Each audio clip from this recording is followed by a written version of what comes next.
Hey everyone, it's Chris here from Friendly Frenzy Games, and whether you like to understand the logic behind escape room puzzles or you just need some help solving them in Escape Simulator, we are here to help you.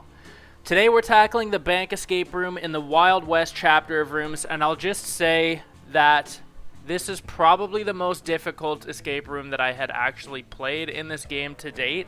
It definitely, because some of the puzzles are kind of codependent on each other, you need one part to solve another part to solve another part. There is a little bit of an order that you need to tackle some of these puzzles in, but definitely some of the puzzles in this room took me the longest to kind of stumble around and solve, but I've put a little bit more of an efficient guide here together for us today to kind of walk through just based on what I've learned in my first kind of experience with this room. So hopefully this video helps you. If it does, give us a like and subscribe to Friendly Frenzy Games for more walkthroughs just like this one. So as we can see here when we start the room, we have our bank on our left, we have a postal office up front ahead of us, we've got some mailboxes in the corner here, obviously some other room props. But really to start this room, because the bank and post office are both closed, we've got to grab the first post key just in the right drawer of this kind of center shelving unit here. Once we get that key, we can go ahead and open the post office, and you can see that this is unlocked now. And the first puzzle actually that we're going to start on is just this blue lockbox under the calendar here. So giving this a quick click, we can see that we're looking for 4 digits, but it's split basically up into 2 compartments. So we have one under a horse and one under a cactus. And then you can see also on here that there is the State of Laura Lee post office with some envelope logos here, and what that is gonna kind of relate to is just in this sorting area here we have 3 letters, so we want to go ahead and pick them up, and it's going to be these 3 clues that we use to help get our combination here. So just quickly reviewing what we've picked up here, you can see that each of these letters has different color stamps on the envelopes here, and you can see also that there's horses and cactuses on them. So what we need to do for this puzzle is essentially go through and count the number of horses that we see and the number of cactus. But there are some tricks, and we can kind of go through those just as we navigate this puzzle here. So to start, let's count the horses that we have available to us. So we have 1 here on the 10-cent stamp with a white border. We have 2, 3, 4, and 5 on these blue stamps here. 6, 7, 8, 9, and 10. So we have 10 horses that are like clearly visible to us, but what we have to also take into account are the stamps where they've taken some damage or we can't necessarily see quite clearly. So we said we have 10 visible horses. If you remember, we have a green stamp with a horse on it, but we don't remember necessarily how many are on that stamp. If you flip back to the second envelope here, you can see that we're missing 1 horse from the green stamp, so we're going to have a total of 11. But now also on this stamp, you can see that we have a red stamp that's kind of covered. Using this one up top here for reference, you can see that it's kind of hiding another 2 horses. So we'll have 13 with adding these 2. And then again, also on this blue stamp is covered. And if we remember from our first stamps here, that on the blue stamp, there are 2 horses as well. So including those, we have a total of 15 horses. So we can go ahead and plug 15 into the horse side of this lock. And we're going to essentially do the same thing now for our cactus. So we can see here we have 1, 2, theoretically we have 3, 4. We have 5 and 6. We have 7, 8, 9, plus the 1 from the blue stamp, so 10. We have 11, and then we have another theoretical 3 from our green stamp here. So just from this portrait here, we have another 3, which will give us a total of 14 for cactus. So as soon as you put in 15, 14 in the code, you'll see that this pops. And I'm just going to drop these letters off here for now because we aren't going to need them again. As you can see, inside this lockbox, we have a state seal and we have a task list. Where I've found kind of makes the most logical sense is to just solve all of the mailbox area puzzles for now. So we can start on those by just inspecting this task list here, and we see that our first task list is for Mrs. Hughes. So it's saying that she might come around, her locker is 202, and if she forgets what her code is, that it is just the year that her son Harold was born. So if we go to these post boxes here, you can see they all have dial locks. They're all in different positions. We know that Mrs. Harold's is 202, so just the one right here. It also says that if she forgets her code, that we need to use the year that her son Harold was born. Just under the pie here, there's a clue or a note saying happy birthday Harold. He's 34. We know he's 34. But we know also that we need his birth year and not his age. So to figure that out, we would go back into the post office and you can see that there's a calendar here for December in Pinechester, kind of just this advertisement here. We can see that the current year, or what you could assume to be the current year, is 1910. So what we have to do is subtract 34 from the 1910 to give us the year that Harold was actually born. And with that, we get 1876. So we're just going to go ahead and plug in with the dials 1876, and you can see that that's going to pop that open. So I'm just going to get rid of this clue as well, just kind of keep cleaning as we go. I'm not going to grab the contents of this mailbox yet, just so we can solve the other puzzles here, and then this will kind of lead us into the next space for now. So the second task on this list is for the banker. So it's saying here that he puts his key in 401, but also that he's convinced that President Cleveland is keeping his locker safe. So 401 we know we need to open. Again, it's the same kind of style lock here with the dials. It's saying about President Cleveland, we know here there's a poster on the wall of President Theodore Cleveland, and there's also 1856 just kind of etched in under his name. So we can go ahead and plug in the number that's associated with him. So 1856. And you can see that this opens here. And with both of those tasks complete, I'm just going to throw this clue out, and I'm going to quickly just grab the contents from our first mailbox here. So it's saying, please give the microfilm reader to the lens and the bankers. So this we're going to actually equip onto a machine in the other room when we get in there. It's also saying, though, to check and see if they got an email. So we have to go to locker 301, and to open locker 301, all we need to do is add the lockers in the row for the combination. So 301 is the one that we're trying to open. We need all the ones in the row, not the column, so not up and down. We need the ones kind of right to left here. So all we're going to do is add 301, 302, 303, and 304 for a total of 1210. So key in 1210, and you can see that this pops open, and we get another federal seal. So I'm just going to drop this clue. And one last kind of mailbox puzzle here. If we just go back into the post office, you can see there's a little diagram here with some X's and O's. And this is almost a little mailbox diagram. You can see up in the top left corner we have 202. In our bottom right corner we have 404. And we have red zeros or circles for this middle kind of column here. So what this is going to represent is this one here is 203. This is 302. Sorry, 303. And this is 403. So we need to open these locks here just in this row.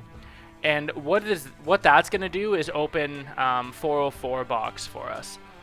But the trick with this one, so it's not like the other three mailbox puzzles and that we're adding a bunch of things up. You have to take the zeros or the O's very literally and turn all of their save combinations just to 0. So you can see obviously with the first one, 203 starts on 8. Flip it to 0. We'll do the same thing with 303, and we can do the same thing with 403. And as soon as you'll do that, you can see here that it pops open a scale spring for us, and that opens as well the fourth and final kind of mailbox there. So this scale spring is going to come in handy for a later puzzle. Right now our scale is out of service because it's missing the spring. We can go ahead and attach this up just to get this operational. So we'll throw the spring in there for now, and you can see that this is ready to go when we're ready to use it. But that's a later puzzle. Just wanted to kind of pick that up and get that out of the way. We can go ahead and hop back into our 401 mailbox to get the bank key so we can turn around and open this now. So walking back into here, you can see that again we've got quite a few items, and all of these puzzles are pretty well confined just to this area. I'm just going to pull this chair out of the way. What we're going to need for our next puzzle here is you can see that there's a lock combination with a few different kind of images on it here, and you know that we're looking for a 3-letter combination just based on this lock here. So what we need, we have 2 of our 3 seals. So we have our federal seal, we have a state seal. Just behind us on the desk here is the bank seal.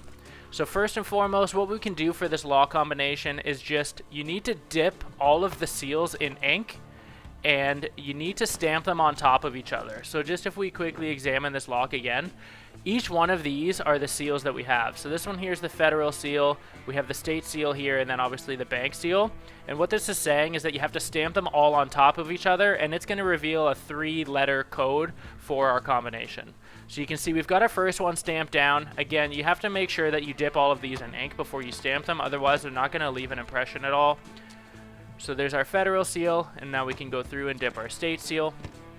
And if you kind of tuck that away for now, if you zoom in, you can see the letters GOV or GOV for this lock here. So we can go ahead and put that in as this solution.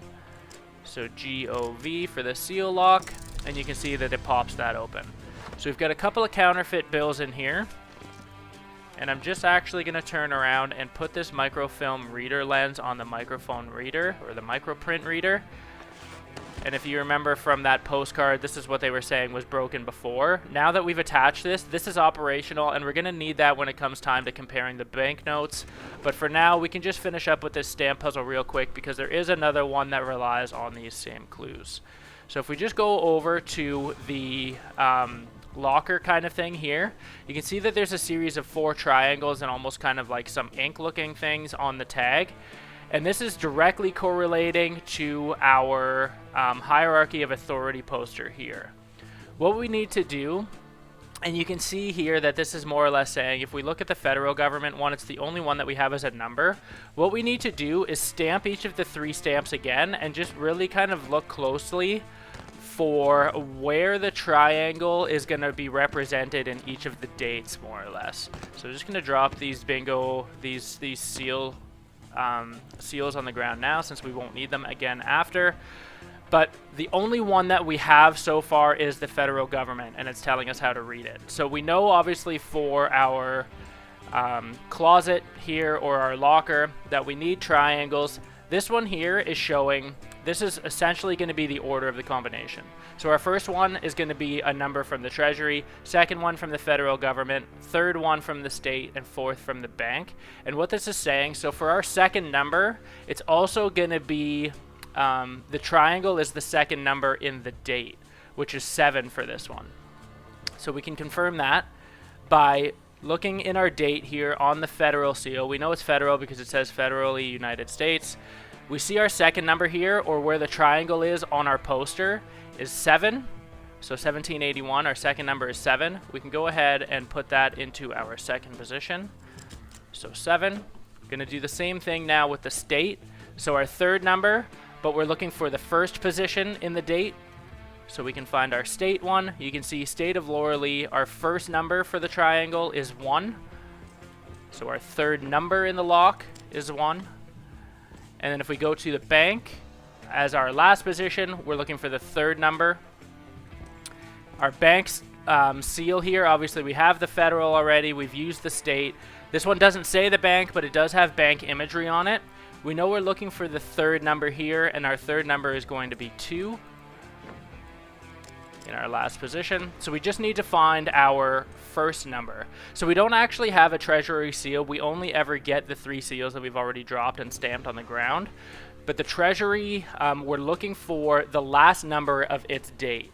So where you get that actually is just right here. And this is going to help us solve another puzzle just a little later. But if you notice here, though, it has the treasury seal, and this is actually what we are looking for. So we can see its date here, 1794, and we know that we are looking for the last number of its date. So 4, and we also know that because it comes first on this poster, it's going to be the first position in our lock.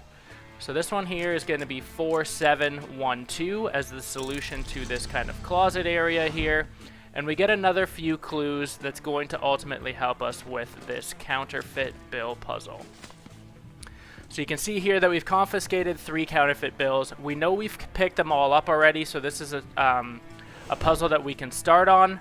What we need to do for this, and if we open our Telegraph, or our Telegraph kind of clues here, it'll tell us the first step in unjamming this kind of this corner safe in the corner of the room here. What we need to do is first use the second letter from the best counterfeit, the first digit from the best counterfeit, and the last digit from the worst counterfeit.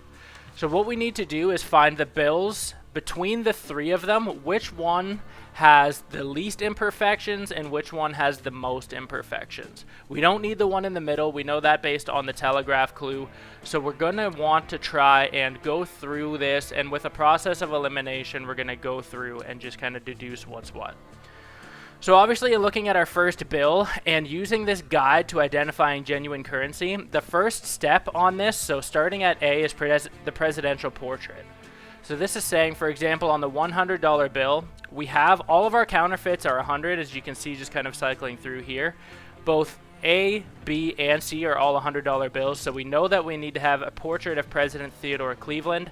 And if you remember, he's the same one who's out on the poster here. So we know he's got to kind of have these mutton chops and some floofy hair up top here. We can go through just on our bills, and we can see that B has that image. We can see that A has that image, but C does not. So C is starting with an imperfection already. The other two are fine. We'll boot it over to the B part for serial numbers, and it's saying that the format of the number is a letter first, followed by 4 digits, and then another letter, and then it needs to match. Both of the serial numbers need to match in both of these positions. So we have one on the left and one in the right. So we can just open this up here. We have a letter, we have 4 digits, and we have a letter, and they match. So B's good. We have a letter, we have 4 numbers, we have a letter, and we have the same on the right side. So A is good. And if we boot over to C, we have a letter, 4 numbers, and a letter, but they don't match. Left side, right side don't match. So that's going to mean that C already has 2 imperfections, whereas the other 2 don't have any. We're going to boot over now to the treasury seal, and we know what we're looking for on here, so we can compare those notes as well. Here you can see these are scales, but it's not the exact same because it doesn't have the key or the date as the original treasury seal does. So you can see that B now has an imperfection. A also doesn't have the correct treasury seal, so it has an imperfection now. And if you look at C, it does have the correct seal, so we won't have an imperfection here, but C still has 2 and the others have 1. And the last thing now is taking these bills over to the microprint machine that we kind of fixed earlier. And it's saying that the correct format of the microprint is going to be repeated, the word FUS or fuss. And it's just going to be in the lower left bottom number here. So if we walk these bills over to this machine, we can first put in B. And we look at this and we can see that inside the hundreds is a bunch of question marks, 9s, and zeros. So we know that this isn't the proper one that we're looking for. So we can set B aside right now, knowing that it has 2 imperfections. If we look at A and use this to zoom in, we can see that it has FUS in the proper area here. So we know that with the A bill, the only imperfection is the seal itself. Everything else checks out. So it only has 1 imperfection, which is 1 less than the B bill. So we know that this one is our most accurate kind of counterfeit here. So that's going to be our best counterfeit is bill A. If we put in C and just examine this one really quickly, you can see that it just has a bunch of X's, which is going to make its 3rd imperfection. So we know that C is our bad bill, or our least kind of realistic counterfeit. So we know we need to use A and C to answer the next part of this puzzle. So again, if we open up our clue, we know we are looking for the second letter of the best counterfeit. So our best counterfeit, again, we said was A. We're looking for the second letter, and the second letter is just going to be part of the serial number here, so B.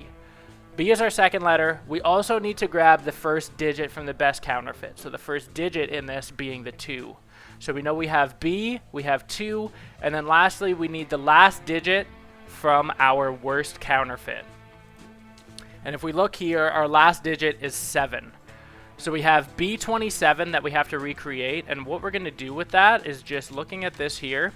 we need to send that via telegraph. So if we pop into the post office really quickly here, you can see that we have a telegraph machine here, and we have kind of a little decoder on how to use it. You can see if you first look at it that the wires aren't connected, but in that closet we actually got some extra wire here. So you're going to want to just position this on the table, and you can see that as you kind of like get in this area, it just rests. As soon as you click that, it connects, and then you'll see a little display kind of add up here. So what we said now that we know we're trying to recreate B27, and this just basically tells you how to use it here. There's a longer handle in the back here that's going to represent your dashes, and a closer, shorter handle here that represents the dots.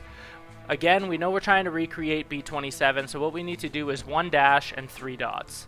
So you click that lever, click dots 3 times, and then you want to hit this lower left button, and it's going to transmute to the B. Now we need to make a 2, so it's going to be 2 dots and 3 dashes. So 2 dots, 3 dashes, and hit our button here. And now we need a 7, which is 2 dashes and 3 dots. 2 dash, 3 dots, and that's our 7. And you can see that they're going to transmute us a telegraph message here. And what we need to do with this now is, it says for the safe, it says activate the magnetic points 1 to 6 in order, except from the points that you get from us. So really what, I'm just going to chuck these bills on the floor, but really what this telegraph message is the points that they are giving to us.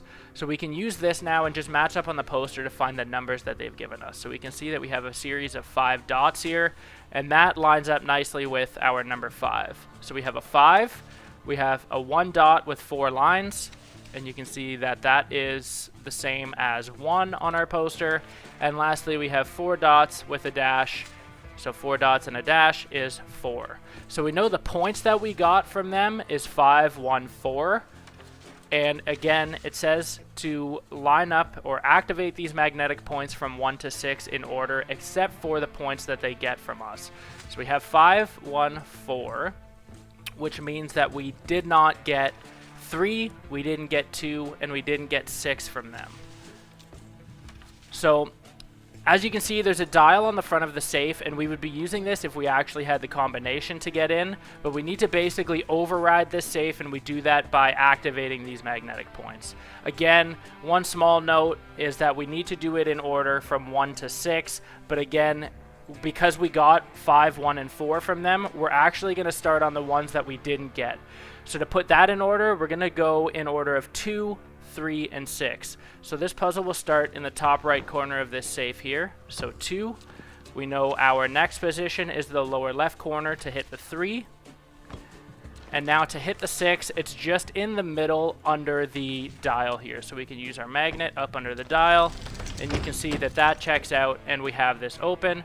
We can drop this telegraph message, and we have some gold bars and a crowbar.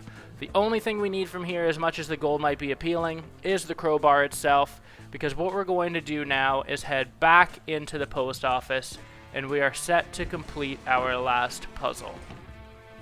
So the last puzzle to get kind of out of the room here now is, you can see that on this locker combination here with the grating, or with the kind of fencing here, we have a package with the highest price and the lowest price. So the highest price package is going to be the first 2 numbers in the combination, and the lowest price is going to be the last 2 numbers of this combination. You can see we've got 2 packages in the corner. We've got 1 behind us on the desk. We have 1 more, if you remember, just from the center kind of sorting area here. So we can go ahead and bring this into the room, and we also need to use this Laura Lee post office, the postage calculation map. So as you can see here, obviously we're in Laura Lee, and it's saying that as we weigh the package, we're doing the distance times the weight. So the scale is obviously going to tell us the weight, but we need to use this map here to tell us the distance. It's saying local and neighboring states are ×1, so it's essentially going to be whatever the weight is. Other states, so anything that's not neighboring, again, local would be Laura Lee, neighboring would be Atoxico and New Hollister. Anything, I guess it would be Avenir too. Other states would be Ferraro, and then there's also overseas. So we obviously not indicated on this map, but we know it's going to be a multiplier of 4. So to kind of show you how this works, we can first grab our package here. This one's going to James Grizzly in Ferraro, so we can quickly weigh it here, and it is 1.6 pounds, kilograms, not quite sure. Anyways, it's 1.6 and it's in Ferraro, so we know it's another state, and 1.6 times 2 is going to give us 3.2. So we can go ahead and we can leave that. I'm just going to organize these in terms of weights here, or pricing anyways. We'll grab our second package. We have a much heavier package. It is 2.8, but we see that in the red here, it's in Lauralee. We know that if it's in local or a neighboring state, it's ×1. So this is ultimately going to still just make it the 2.8, so it's not as expensive as our first package here. We've got another large package, and it's going to James West in Atoxico. It's 2 pounds bang on. Again, Atoxico, because it's a neighboring state, it's only going to be a ×1 as well. So even though it looks much bigger, it's actually going to be our third in size here. And we have a small package here, but it's going to Paris, France. So if you remember, we mentioned before about overseas, it's going to be a multiple of 4. So whatever the weight is on this scale, we're going to add, or we're going to multiply by 4 here. So you can see that on the scale, it's a 0.4 weight. Multiply it by 4, and it's going to be 1.6 pounds. So obviously it is our smallest package. So we said here again with our lock, we need the highest price, which we know is 3.2. So we're going to key in the 32 here at the top of this lock. And we said our lowest price was this last package that we weighed, and it was 1.6. So we can go ahead and key in 1.6. And you can see that that pops this open here. We've got a couple of crates, but there's really only one that you can do something with. Obviously, the suspicious crate, you're going to want to use the crowbar on that. And as soon as you do, it'll peel the lid. You just got to kind of pull it off here, and you'll see inside is some dynamite. And this, as with all of the other Wild West series of rooms, there's going to be a really cool way to actually leave the room. So you want to make sure that you stick the dynamite on this vault door here, which is ultimately our escape door, and then you need to find a way to light it. So I'm just going to throw the crowbar. There's a lighter under our counterfeit bill sign here. You need to make sure that you light it first. So just kind of hit the trigger over here, and that's going to open it, and then you hit the flint side, and that's going to light it. And with it lit now, just walk over to it, and you're going to want to light the dynamite. So as soon as that happens, you'll see that the vault door explodes, which gives us access to our exit. And just like that, we've completed the episode. So like I said, it's definitely a little simpler, as you can kind of get an efficient way to walk and work through the rooms. Hopefully this video helped you. If it did, subscribe to Friendly Frenzy Games for many more guides just like this one.